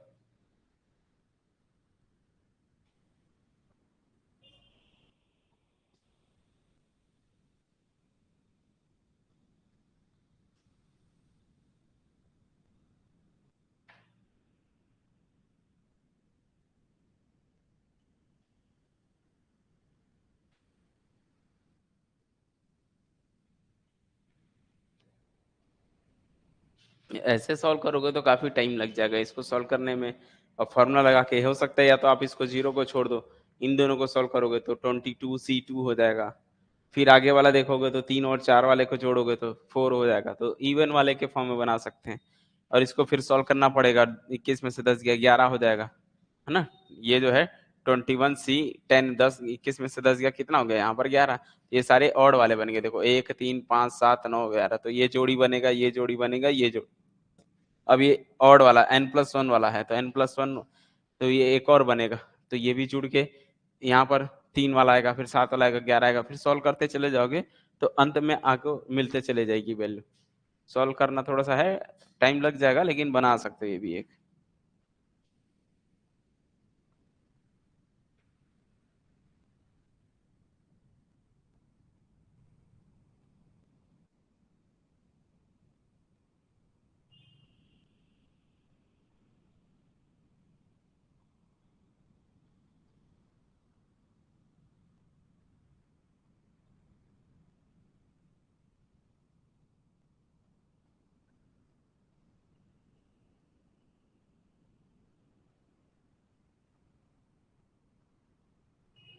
चलिए ये एक क्वेश्चन ट्राई कर सकते हो आप लोग, बताओ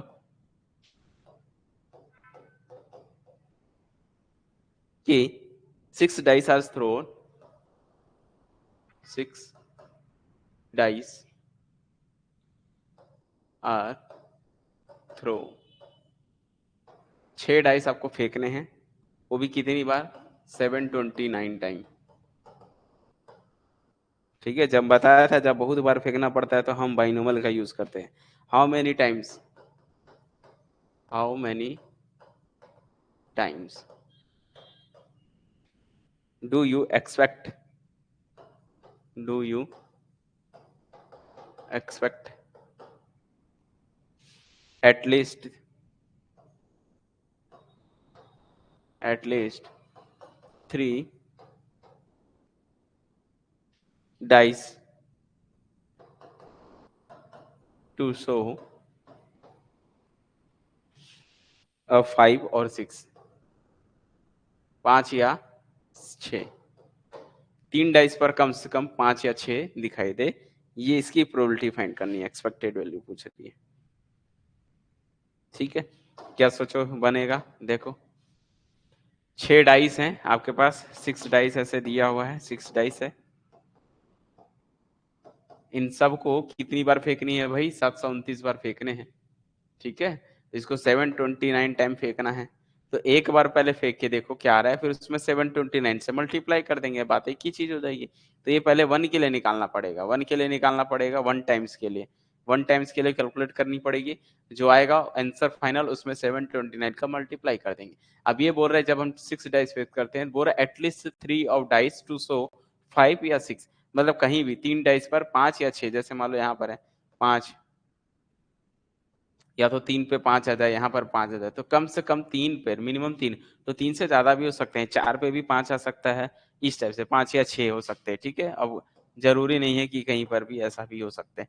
तो ये बोल रहा है कि 5 और 6 शो करना चाहिए मिनिमम कम से कम 3 पर, ये चीजें क्वेश्चन कह रहा है। क्वेश्चन समझ में आ गया क्या करना है?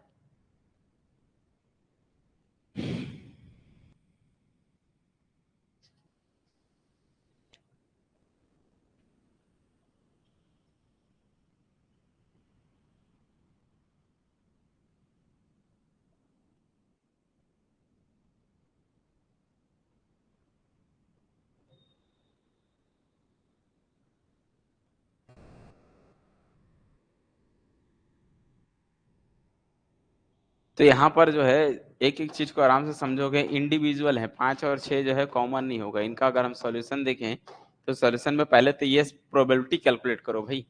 5 और 6 एक आपका इवेंट है, एक ऐसा इवेंट है जो 5 और 6 आने की प्रोबेबिलिटी है। तो P जो है 5 या 6 आने की इवेंट है, ठीक है। प्रोबेबिलिटी ऑफ गेटिंग 5 और 6, 5 या 6 आने की प्रोबेबिलिटी है, सक्सेस होने की प्रोबेबिलिटी, ठीक है। तो ये बताओ क्या हो सकता है, 5 की 5 कितनी बार आएगा, 1/6, टोटल 6 डाइस में से 5 तो एक ही बार आएगा। चूंकि 6 भी इसी का ही मेंबर है तो 6 भी कितनी बार आएगा, 1/6 बार आएगा। चूंकि दोनों में कोई कॉमन नहीं है, मैं एक्चुअल में यूनियन वाला लगा रहा हूँ, ए यूनियन बी है, तो 1/6 प्लस 1/6 होगा। अब यहाँ पर माइनस इंटरसेक्शन तो कुछ है ही नहीं, इंटरसेक्शन वाला ये वाला फॉर्मूला यूज कर रहा हूँ भाई। प्रोबेबिलिटी ऑफ ए और बी का फॉर्मूला क्या होता है, probability of A plus probability of B minus probability of A intersection B. क्योंकि इंटरसेक्शन कुछ आएगा नहीं, क्योंकि ए और बी आपस में इंडिविजुअल है, यानी इंडिपेंडेंट है। एक्स और 5 और 6 जो है इंडिपेंडेंट है, इंडिपेंडेंट है तो सिर्फ इतना ही आएगा। यहाँ से कितना आ गया 2/6 हो गया, ये कट के कितना आ गया 1/3। तो प्रोबेबिलिटी कितनी आ गई, सक्सेस होने की प्रोबेबिलिटी 1/3 है। तो क्यू कितना होगा, क्यू मीन्स होता है फेलियर की प्रोबेबिलिटी। तो फेलियर की प्रोबेबिलिटी यानी कि इस वजह से क्यू कितना होगा, क्यू का फॉर्म होता है 1 माइनस पी, यानी कि 1 माइनस 1/3, इट मीन्स 2/3 हो गया क्यू की वैल्यू। तो P अगर 1/3 है तो Q का मान 2/3 हो गया। अब हम लोग क्या करेंगे, n की वैल्यू क्या ले लेंगे यहाँ पर, अगर मैं बोलूं n बराबर है, क्योंकि ये देखो 6 टाइम्स लिखा हुआ ना, 6 टाइम, बाद में ये देखेंगे। सबसे पहले बोला है 6 एक डाइस को 6 बार फेंको या 6 डाइस को एक बार फेंको, बात एक ही है। तो मैं n को क्या ले लेता हूँ, 6 ले लेता हूँ। पहला केस फर्स्ट टाइम डाइस कराना है, तो n आपका क्या ले लिया, 6 ले लिया। P पता चल गया, Q पता चल गया, सारी चीजें पता चल गई। तो ये जो है बाइनोमियल डिस्ट्रीब्यूशन लगाओगे क्या मिलेगा, n इक्वल 6 है, P का मान 1/2 है, और कितना है 1/3 है, और Q का मान कितना है, Q का मान है 2/3 है। तो यहाँ पर जो x रैंडम वेरिएबल है वो बाइनोमियल डिस्ट्रीब्यूशन को फॉलो कर रहा है। बाइनोमियल डिस्ट्रीब्यूशन क्या होता है, n और p होता है। यहाँ पर n का मान 6 है और ये, तो इसकी प्रोबेबिलिटी क्या होती है, probability of x equal x, इसकी प्रोबेबिलिटी क्या होती है NCx, और p की पावर x और q की पावर n-x होता है, ये फॉर्मूला होता है। हमारा प्रोबेबिलिटी चेंज करोगे, यहाँ पर क्या मिलेगा, n के जगह 6 है तो 6cx बनेगा, और p के जगह 1/3 है तो इसकी पावर x बनेगी, q की वैल्यू 2/3 है, इसकी पावर n-x मीन 6-x बनेगा। ये probability of x equal x के लिए है।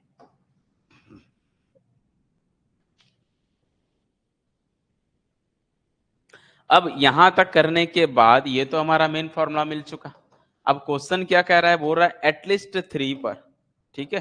पहला क्वेश्चन क्या, एटलीस्ट 3, लेकिन एटलीस्ट 3 का मतलब क्या होता है, आपके पास टोटल 6 हैं, तो 6 में से 3 डाइस पर क्या हो जाए, आपके 5 या 6 दिखाई दे, यानी कि ये केस दिखाई देगा।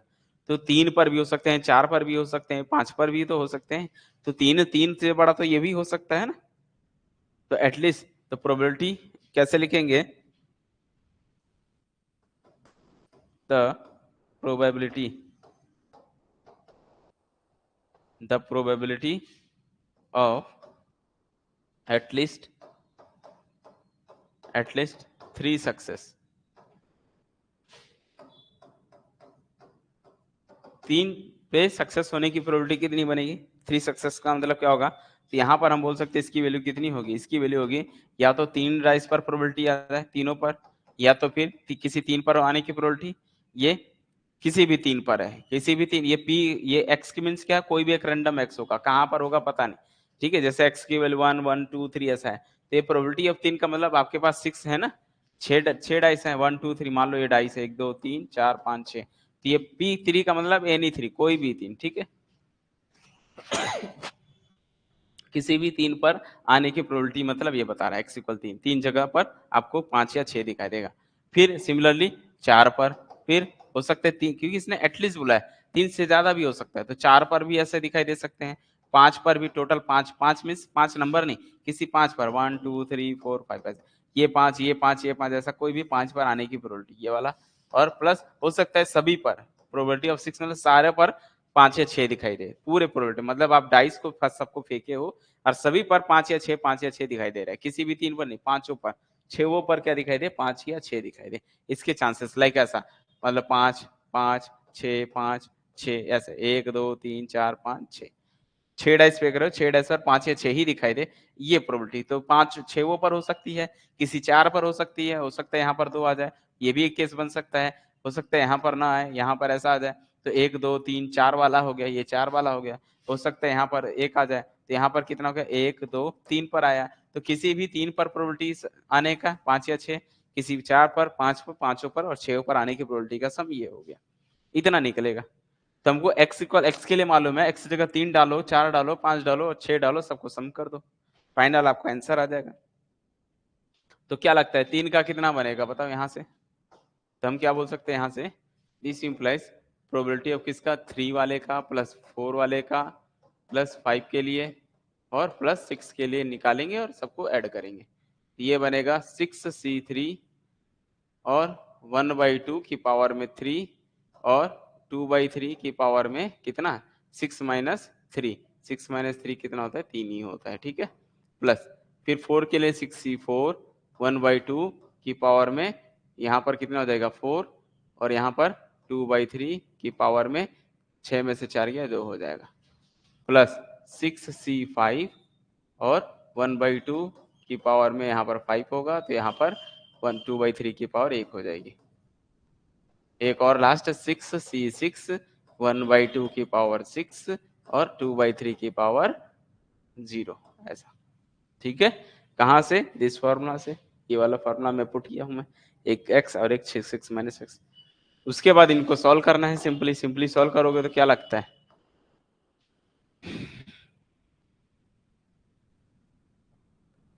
सब में देखोगे तो जो है कितना बनेगा ये, और 1 मिनट, ये भी 1/3 है, यहाँ मेरे से मिस्टेक हो गया है, सब जगह 3 है ना, 1/3 है, 2 नहीं है, ये 1/3 है, ये भी सब 1/3 है। तो बेस तो 3 3 वाले कितने अच्छे से देखो, 3 की घात 3 3 की घात 3, यहाँ से भी 6 यहाँ से भी 6 यहाँ से भी 6, सब में से 1/3 की घात 6, 1/3 टू दी पावर 6 को आप कॉमन कर सकते हो, कोई इशू नहीं है।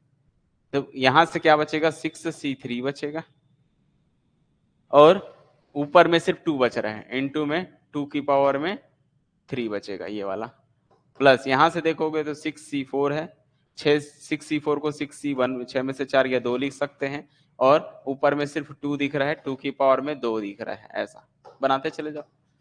6 में से 5 का 1 होता है तो इसको 6c1 भी लिख सकते हैं, और नीचे का कॉमन निकल गया है, 2 की पावर 1 बचेगा, प्लस ये 3 तो निकल गया, 6 ऊपर सिर्फ 1 बचा, तो यानी कि 6, 6 में से 6 गया 0 होता है, 6 ही 0 के बराबर हो जाएगा, और सिर्फ 1 बचेगा। ये इसको नॉर्मली सॉल्व करोगे तो 3 की पावर 6 अपने जगह रहेगा, यहाँ से 6c3 को निकालने का तरीका क्या है, 6 × 5 × 4 डिवाइड बाई 3 × 2 × 1 × 8, प्लस यहाँ से 6 × 5 डिवाइड बाई 4 2 × 1 इंटू में 2 2 ज़ा 4, ऐसा 6c1 मीन 6/1 इंटू में 2, 60 मीन्स 1 ही होता है तो ओनली 1 बचा।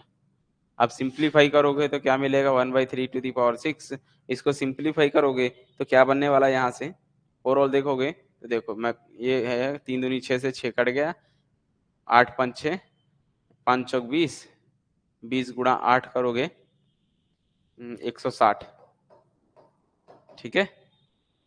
प्लस यहाँ से 2 तिया 6 हो गया, 4 तिया 12, 5 6 60 हो गया, प्लस यहाँ से देखोगे तो 6 दूनी 12 प्लस 1 ये, और सिंप्लीफाई इसको करते हो तो कितना बनेगा ये, 6 6 12 120 हो गया, 130 और 3 33, ठीक है। तो यहाँ से टोटल आया 1/3 की पावर 6 इंटू 133, सॉरी 233, है ना। 160 और ये 60 60 60 कितना होता है 120, तो 120 ये हो गया और प्लस 33 जोड़ोगे तो 233 हो जाएगा टोटल। नीचे में 3 की पावर 6 मतलब कितना होता है 729 होता है, ठीक है। तो 233 मतलब 3 इंटू 3 इंटू 3 करोगे 3 3 9 27 81 इंटू 243 इंटू 729 होता है ये किसका आया, इस क्वेश्चन के लिए आया। ये एक बार 6 डाइस को मैंने एक बार थ्रो करा है ये, लेकिन बट क्वेश्चन में क्या बोल रहा है 729 टाइम्स इसको थ्रो कराना है, ठीक है। तो लिखा है ना 6 dice 729 times, therefore in 729 times जब हम करेंगे तो क्या करेंगे 729 का मल्टीप्लाई करेंगे 233 इंटू में 729 टाइम, तो ये पूरा कट गया, कितना है 233, इसका फाइनल आंसर है। क्या ये समझ में आया सबको, यस या नो जल्दी बताओ। क्या ये कहानी कॉन्सेप्ट समझ में आया सबको, कैसे किया गया। बाइनोमियल डिस्ट्रीब्यूशन का ही यूज होता है, एग्जाम में इसी तरह के क्वेश्चन अराइव होंगे। एक डाइस को, अब यहाँ पर देखो एन आपको कंफ्यूजन करने के लिए 2 ठो देगा, एक तो ये 6 डाइस भी दे दिया है और 729 टाइम्स दिया है। कई बच्चे सोचेंगे यही एन है, ये एन नहीं है, ये एन है आपका 6 डाइस है, ठीक है। 6 डाइस को थ्रो कराओ या 1 डाइस को 6 टाइम थ्रो कराओ, बात एक ही है। तो एन आप इसको ये लेके चलना है, वो तो बाद में है। तो एक इसके लिए पहले वर्क करना पड़ेगा, बाद में 729 से मल्टीप्लाई करना पड़ेगा। क्या सबको समझ में आया, यस या नो जल्दी बताओ।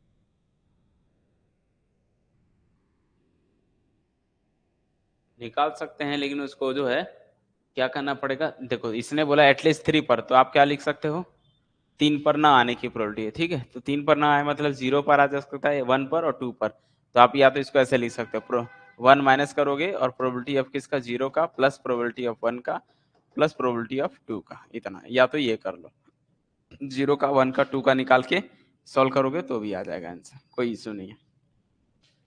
दोनों का मीनिंग सेम है यहाँ पर। तो P हमने क्या माना, प्रोबेबिलिटी ऑफ गेटिंग 5 और 6, 5 या 6 आने की प्रोबेबिलिटी पहले निकाल लो। क्वेश्चन में 5 और 6 बोला है, ठीक है। तो एक साथ घुमा के देखो कितने क्वेश्चन को रिपीट कर दिया एक में, है ना। एक तो यहाँ पर यूनियन वाला कॉन्सेप्ट डाल दिया, 6 डाइस को थ्रो करा रहे हैं, 729 टाइम करा रहे हैं। तो यहाँ पर जो है आपको थोड़ा सा घुमाने के लिए जानबूझ के ऐसा दे सकता है क्वेश्चन। तो हमको 5 और 6 ये जो प्रोबेबिलिटी है इसको फाइंड करने हैं। तो 5 और 6, 5 कितनी बार आता है 1/6, 5 की प्रोबेबिलिटी कितनी होती है 1/6, 6 की भी प्रोबेबिलिटी कितनी बार होगी 1/6 होगी। चूंकि इन दोनों में कोई कॉमन नहीं थी इसलिए दोनों को ऐड करना पड़ेगा, ऐड करेगा 2/6 आएगा, कट के 1/3 आएगा, ये प्रोबेबिलिटी पी मिल गई, सक्सेस होने की प्रोबेबिलिटी। तो क्यू क्या होता है, फेलियर के लिए क्या करना पड़ता है 1 माइनस करोगे, 1 माइनस करोगे 2/3, हालांकि इसका यूज भी यहाँ पर होगा बाइनोमियल, ठीक है। उसके बाद n आपका 6 है क्योंकि आपने 6 टाइम थ्रो कराना है, p मालूम है, q मालूम है, बाइनोमियल डिस्ट्रीब्यूशन लगा दो फॉर्मूला। प्रोबेबिलिटी कैसे कैलकुलेट करते हैं, NCx p की पावर x q की पावर n माइनस x होती है। तो ये तो एक वैल्यू मिल गई किसके, x इक्वल x के लिए। अब यहां पर मैंने p की वैल्यू डाल दिया, q की वैल्यू डाल दिया। अब एटलीस्ट बोला है probability of at least 3 of success, यानी कि जब आप डाइस को थ्रो कराते हो 1 2 3 4 5 6 6 बार फेंका, ये फर्स्ट टाइम फेंका, ठीक है।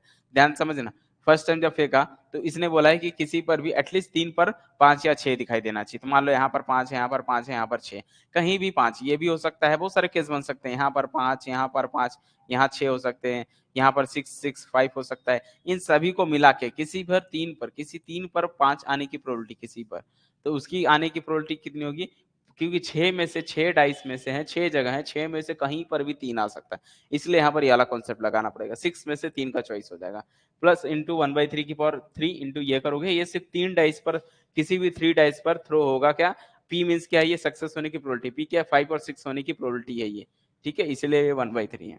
तो पी आपका क्या 5 और 6 1/3 आने का प्रोबेबिलिटी कितना है, 1/3 है। तो ये सिर्फ 3, एटलीस्ट 3 पर कहीं पर भी दिखाई देगा। 3 से ज्यादा भी तो दिखाई दे सकता है ना, 4 पर भी दिखाई, चारों पर दिखाई दे सकता है, 5 पर दिखाई सकता है, सब काउंट हो जाएंगे। तो किसी भी 3 का निकालना है, किसी भी 4 का निकालना है, any 3 any 4 any 5 and any 6, या फिर क्या लिख सकते हो आप 1 माइनस प्रोबेबिलिटी ऑफ 0 का, प्रोबेबिलिटी 1 का, प्रोबेबिलिटी 2 का। तो ऐसे भी 3 निकालना पड़ेगा, ऐसे भी 3 के बदले 4 निकालना पड़ेगा, तो आप ऐसे भी कर सकते हो, कोई इश्यू नहीं है, ठीक है। अब 3 निकालना मतलब एक्स जगह यहाँ पर 3 डालना है, 4 डालना है, 5 डालना है, 6 डालना है। तो ये हमने 3 4 5 6 डाल दिया।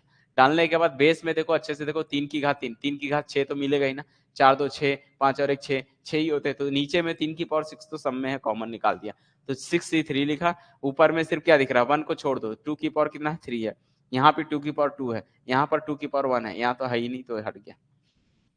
6C3 का मतलब 6 को 3 टाइम्स लिखना पड़ता है, नीचे में 3 को 3 टाइम बैक करना पड़ता है, 3 2 1। 6 2 को 2 बार लिख दिया। अब यहाँ पर 6C5 है, 6 में से 5 गया, 1 लिख सकते हैं, तो 6C5 6C1 के इक्वल होता है। 6C6 मीन 6C0 के इक्वल हो जाता है। इसको सिंप्लीफाई करना है, काटना पीटना है, लगाने के बाद ये 1 टाइम की बात हुई, जब मैंने 6 डाइस को मैंने ऐसे 6 ठो पकड़ा हाथ में, इसको ऐसा फेंक दिया, तो फेंकने के बाद जो आया है टॉप पर 5 और 6 आने का प्रोबेबिलिटी कितनी हो सकती है, 233 हो सकता है, सोच लो 233। ये सॉरी ये बोल रहा हूँ, ये है 233/729। अब वो उसी चीज को आपको रिपीट करना है, ऐसे एक बार फेंके, फिर 2 बार फेंके, ऐसे 3 बार, फिर 4 बार, 5 6 7 निकालते चले जाओगे, निकालते कितने बार 729 टाइम फेंकना है, तो 729 टाइम इतना इतना आएगा, उसको कैंसल आउट करोगे तो 233 मिलेगा। समझ में आया कि नहीं आया?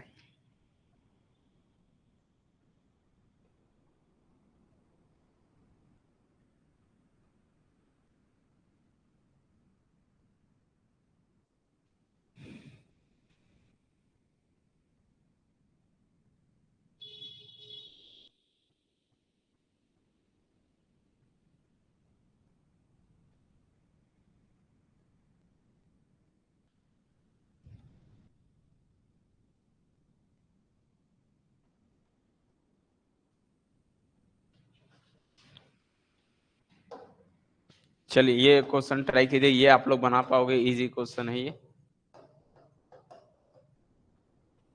फॉर अ बाइनोमियल डिस्ट्रीब्यूशन और अ बाइनोमियल डिस्ट्रीब्यूशन, आप लोग के एग्जाम में वैसे ये इस टाइप के क्वेश्चन आते हैं, सिंपल सिंपल, मीन फाइंड करना है ना, वेरिएंस फाइंड करना, ये सारी चीजें रहती है।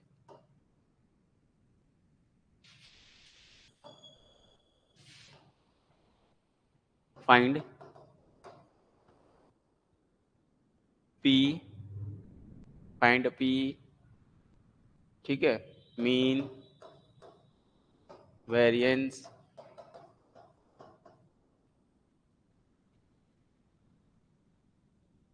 एंड इफ n equal 4,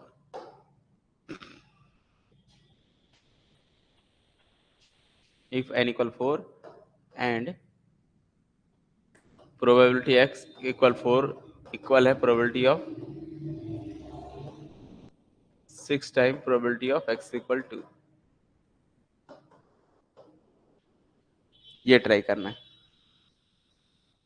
729 इसलिए किए क्योंकि 729 टाइम फेंकना है, ये मैंने डाइस को एक बार फेंका था, ये मैंने लिखा था ना 6 डाइस को एक बार फेंका, तो ये आया कहानी।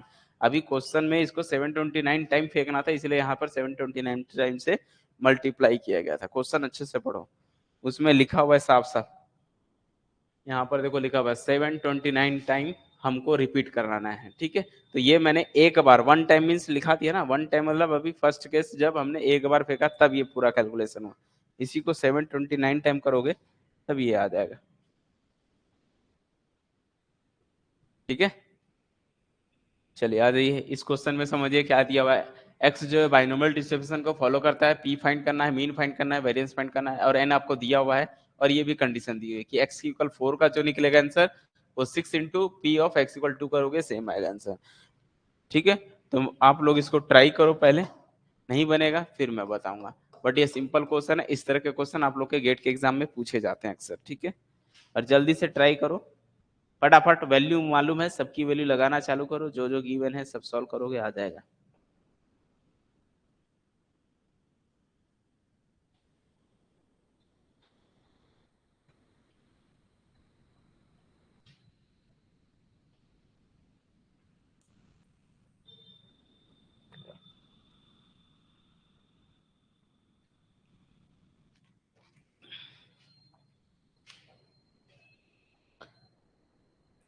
तो बाइनोमियल डिस्ट्रीब्यूशन तो क्वेश्चन और ये मैंने प्रैक्टिस करा दिया। बाइनोमियल डिस्ट्रीब्यूशन आज फिनिश हो जाएगा। अगला बचेगा, नेक्स्ट टॉपिक रहेगा हमारा पॉइजन डिस्ट्रीब्यूशन, और पॉइजन डिस्ट्रीब्यूशन के बाद नॉर्मल डिस्ट्रीब्यूशन, फिर हमारा स्टैटिक्स का पोर्शन यहाँ तक खत्म हो जाएगा। इसके बाद जो बचता है वो जो जैसे आप लोग टी नॉर्म वगैरह बोल रहे हैं, वैसे प्रोबेबिलिटी स्टैटिक्स में तो इतने नहीं है, वो सारे किसी और सब्जेक्ट में है, फिर भी कोशिश करूंगा मैं उसको करा दूं। ठीक है,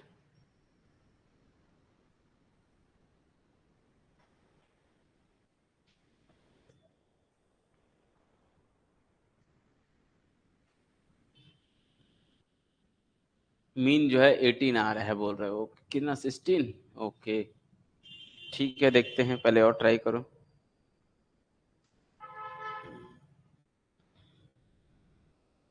पी बताए नहीं, जब तक पी नहीं आएगा तो मीन कैसे आएगा?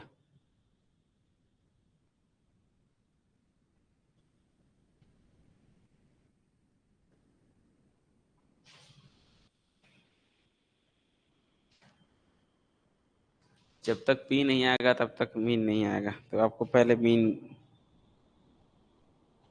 मीन के बदले पहले पी बताना पड़ेगा।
पी की वैल्यू बताओ जल्दी, पी की वैल्यू, सिंपल है क्वेश्चन एकदम।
किसी से नहीं बना अभी तक?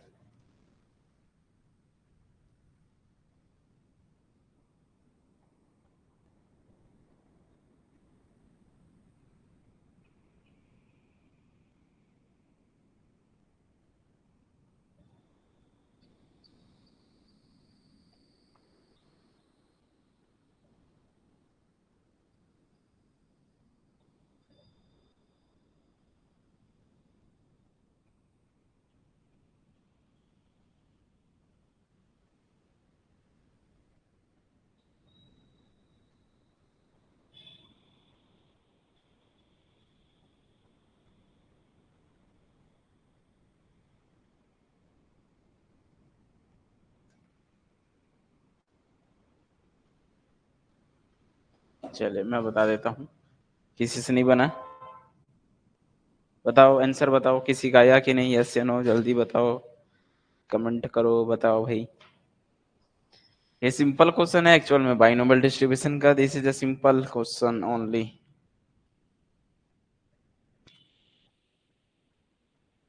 क्या क्या गिवन है बताओ यहाँ पर। पहले ही बोल दिया है एक्स जो है किसको फॉलो करता है, बाइनोमियल डिस्ट्रीब्यूशन को, जिसमें एन क्या है पता नहीं, दिया हुआ है एन का मान 4, पी नहीं मालूम है, यही तो फाइंड करना है ना, एकदम सिंपल है। हमको ऐसे केस के लिए प्रोबेबिलिटी निकालनी पड़ती है, probability of x equal x के लिए क्या होता है formula, n c x p to the power x q to the power n minus x, ये होता है फॉर्मूला।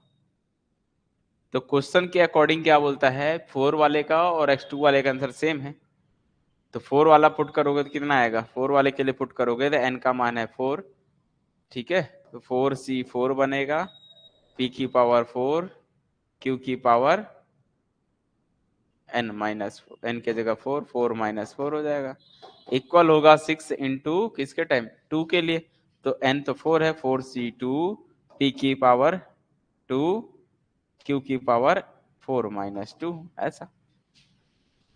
यहां से क्या होगा, 4c4 कट के 1 हो गया, यहां से बच गया p की पावर 4 q की पावर 0 यानी हट गया, यहाँ से 6 बचा है, 4c2 तोड़ोगे तो 4 इंटू 3 डिवाइड बाई 2 इंटू 1, यहाँ से p का स्क्वायर है और q की पावर 4 में से 2 गया 2 है, यहाँ से नहीं लग रहा है, 2 से 2 कट गया, 2 बच गए, तो क्या बच रहा है, p स्क्वायर बराबर आ गया 2 दूनी 4 3 दूनी 6 और 6 36 हो गया, 36 क्यूब स्क्वायर हो गया,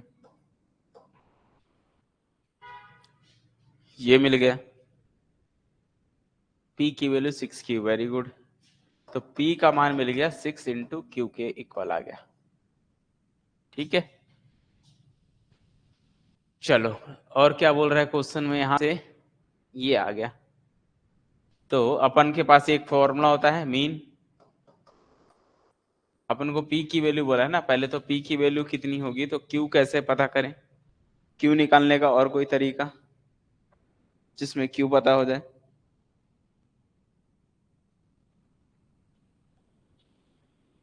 q को ये तो आपको पता होगा ना, ये वाला rule, since p plus q दोनों का सम तो एक ही होता है, तो p के जगह डाल दो 6q प्लस q अपने जगह इक्वल यहाँ से 1, यहाँ से q की मिल गई 7q बराबर 1, तो q का मान मिल गया 1/7, और जब q का मान लाके यहाँ रखोगे तो p का मान मिल जाएगा, तो p बराबर मिल गया 6/7।